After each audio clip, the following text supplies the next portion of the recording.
Good evening. I am Q, and welcome to Bucs Talk.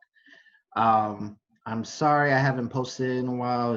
It's been about 2 weeks. Things have been getting a little crazy. Uh, Taking care of things with family work. I had to go and get my daughter and everything like that. So we're starting off the summer well. Plus, the Walkers got some good news coming on. So hopefully, in the next week or so, I can let some light into that. But we're here to talk about the Bucs, and I'm going to do something a little bit different, a little bit special. Today, as of right now, I am going to talk about the depth chart. So in this video, we're going to talk about the offense. The next video I do, we'll talk about the defense as well as special teams. And then hopefully we can get some people on, if we can get individual schedules to meet up and run at the same time, we can go ahead and have everyone involved and everything right now. So y'all may ask why I'm in my hoodie. And the reason why I'm in my hoodie, I'm not cold or anything like that. But I'm in my hoodie because I'm in my sandbag. So right now I'm flexing Goku. If you know who that is, I'm flexing Goku. And on the back, when you piss me off, I got Vegeta. So hopefully we get Brady doing a lot more Vegeta than Goku, because Vegeta's very angry. So I just want him to come out and play angry and everything like that. So we are going to get into this. We're going to talk about the depth chart and everything. Before I start with that, I hope everyone is doing okay. So we have a couple things going on. We still are in this big C going on, and the disease. And here in Hillsborough County, there have been many more cases than before. And I mean, outside of it being the largest populated county in the greater Tampa area, having the protests in regards to George Floyd death, rest in peace, it is just, becoming ridiculous. So if you are protesting, please be safe. If you're rioting and looting, please don't get caught by the police. But everyone be safe. That was very tragic. There was no need for that. And there's really nothing that can be said. There's nothing that a police officer can say. We know the president's not going to say anything. But there's really nothing that can be said in regards to why this man had to lose his life and why we have police to do to protect us and stuff. So I don't want to ramble on to that topic because I'll end up going off on the whole thing. But please be safe if you are out there, if you are protesting and everything like that. And let's talk some Bucs. So what I got today is I am going to do the depth chart in the offense. My depth chart is a little bit different than what you will see online. And this is because I'm predicting how things will pan out by the end of the season. This depth chart might not start that way, but that's what I'm predicting. So I got two different types of depth charts. I got one depth chart is basically an ace depth chart, and then I have a double tight end depth chart. So those are the two formations that I think that the Bucs are basically going to run. So we'll talk about them and everything like that, and then we'll talk about a couple of different players and where we can see those. So let me go ahead and share my screen so that you could see my first depth chart.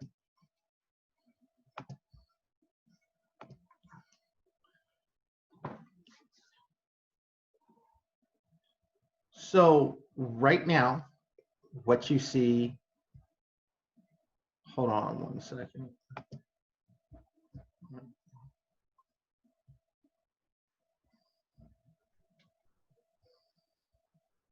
I apologize, having a couple of technical difficulties right now. We'll get this fixed in a minute. Here we go. So we got share. Got this screen right here. Now share. Okay. So right now, this is our depth chart. And as you can see, this is the ACE depth chart. So the ACE is based off of, you have 1 tight end, 3 wide receivers, and 1 running back. Okay. So in this depth chart, you know, I have, we'll start with the wide receiver. You know, at wide receiver 1, I have Mike Evans, and then I have Tyler Johnson, who's the rookie out of Minnesota, backing him up. The reason why I have Tyler Johnson there is because when he went to Minnesota, he played a lot of different positions. I mean, he played X, he played Y, he played Z. He can do it all.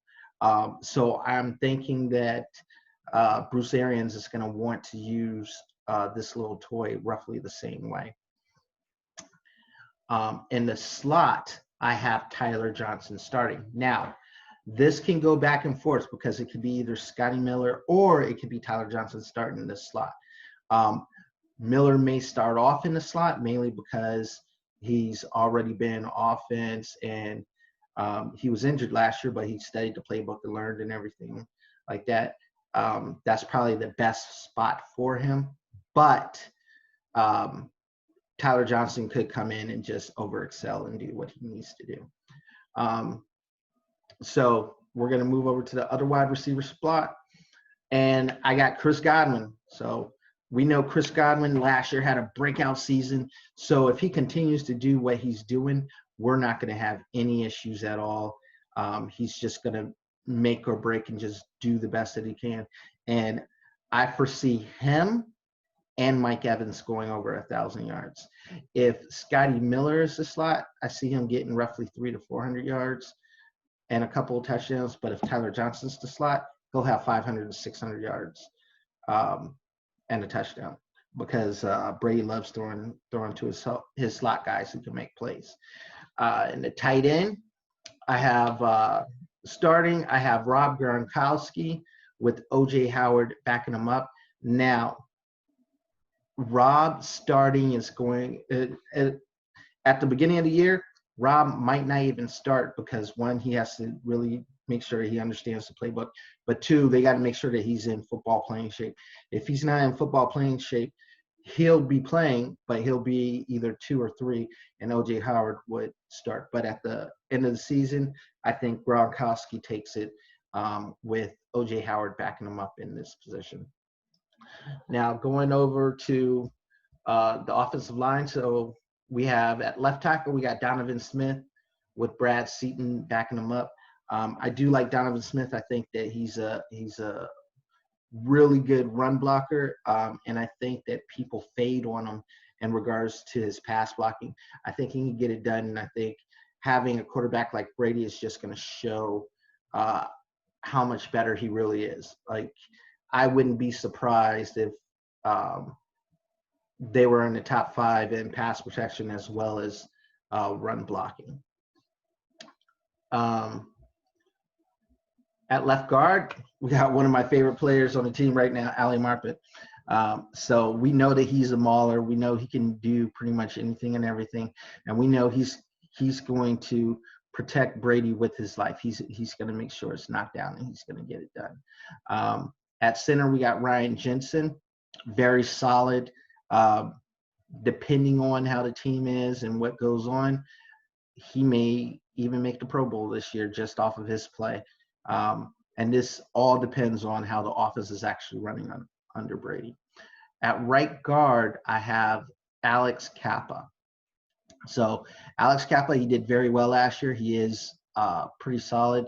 I think he's better at pass protection rather than run protection, or rather than run blocking. But I think he'll be able to elevate his style. Now, as a surprise, backing him up, I got John Milken, who we just drafted. This kid was a mauler in college, and I just think that putting him right there, I don't think he's going to be number 3 on a depth chart at right guard or 4. He'll end up being the backup just because he's that good. At right tackle, we got our #1 draft pick, and I love this guy, Tristan Worse out of Iowa. Now, let me tell you, like for him to fall to us, we already talked about it before, but I was so surprised. I can't believe that the best tackle fell that far. The guy is a beast. I mean, a beast.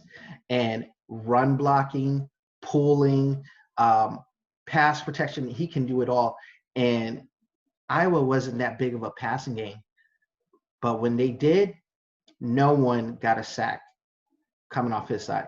They might have got a couple of pressures, but he really doesn't let you go. And he can run down the field and lead, an end around. He can lead a toss. Like he's going to seal his man in and make sure the running back gets yards, no matter who it is. I mean, Big J, you can get in there and run the ball, and Tristan Worse will guarantee you will get 3 to 4 yards. That's how good he is. All right. And then we got Joe Hag backing him up.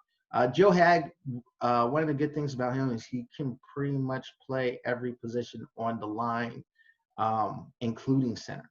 So he slide at right tackle right now, but I mean, they can move him around and he could be anywhere. He's like a jack of all trades, so that's great for him. At running back, we have Ronald Jones. So I've been sleeping on Ronald Jones. I really think that he needs to bust out. Him and Keyshawn Vaughn are very similar, but I believe Keyshawn is better in the passing game. But let's see what happens. RJ, he's the starter right now. I think he's going to do everything he can to hold that position. And as long as he has a good year and he keeps just doing what he should be doing, he's going to end up roughly with 1,000 yards, 10, 12 touchdowns, 200 to 300 yards receiving, 3 touchdowns from there. So, RJ, this is going to be a big year for you, and you got a great quarterback who's getting ready to handle it. Who getting ready to go over to now? So, at quarterback, we have Tom Brady. The GOAT is in the building. Now, everyone has hopes, high hopes, of the Bucs going to the playoffs because Brady's here. I believe that the Bucs are gonna go to the playoffs. At this time, I will not call them winning the division or winning the Super Bowl. Outside of the AFC North, I would say that NFC South is the toughest division because you got the Saints, you got Carolina, you got Atlanta, you got Tampa Bay, and they just keep switching. And people shouldn't sleep on Carolina because Matt Rule can coach. He can coach, and he has a lot of good personnel that will run his offense. Even though when he went into the draft, the first thing he wanted to do was start building that defense. But don't sleep on Carolina. We know the Saints are going to be there. We know the Falcons, it depends on which group shows up. If it's the group that is hungry and angry and wants to piss everyone off, then they're going to be tough to beat, and that division is going to be ridiculous. But if it's the group that goes to the Blue Flame over in Atlanta, or they stop by the Cheetah, they're going to have another bad season. It all depends on how it is. But Tampa has a tough road in the division. So let's see what's going to happen. So outside of that, and this is, as I said, this is the ace. Let's go down to double tight. So in this one, there's just a couple of changes. No changes happen along the offensive line. So we're going to start with the tight end since it's double tight. So at the tight end spot, we have O.J. Howard on the left with Cameron Brate backing him up. And then we have Rob Gronkowski on the right with Tanner Hudson backing him up. There's a bunch of high, low, different passing concepts that they could run with this. These two would definitely do a lot of crossing routes. And because they're going to cross, I mean, that's where Rob made his money. Because they're going to cross, you know, O.J. Howard may be open. Rob may be open. Like, no one's going to know who's getting the ball and where it's going. So it's a pretty good concept in regards to everything that's going on. At the wide receiver spot, so at wide receiver 1, we still got Mike Evans. And I got Tyler Johnson starting. So Tyler Johnson, as I said, he's a jack of all trades, so he can play inside or outside. But that would be the 1 and 2. And then at wide receiver, at 1 and 2, we have Chris Godwin and Justin Watson. For the most part, unless he's actually tired, I really don't believe Chris Godwin or Mike Evans are really going to come off the field. All depends on what's going on and how things are being run, though. So y'all may have seen on the other slide, on the ace formation, here in the tight end formation, at the backup quarterback, I know some people are happy about Blaine Gabbert and all that, but for me, I think Ryan Griffin is going to show his worth. He's going to win. He's a little bit, he's younger. I think he knows the plays a little bit more. I think he can make the play.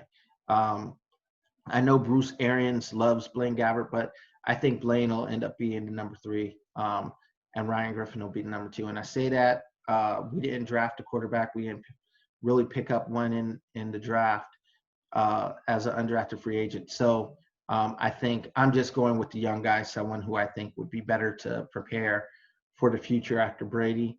And I don't think Blaine Gabbert is that guy.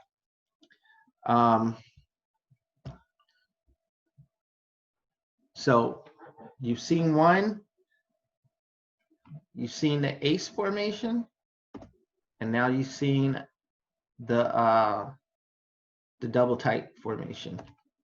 So in regards to that, that is all that I have for you today. I would like for you to stay safe. Remember to like, subscribe, share. We're trying to build the channel. The more you share, the more you like, the more you view, the better things get. So, one love, I'm Big Q. See you next time.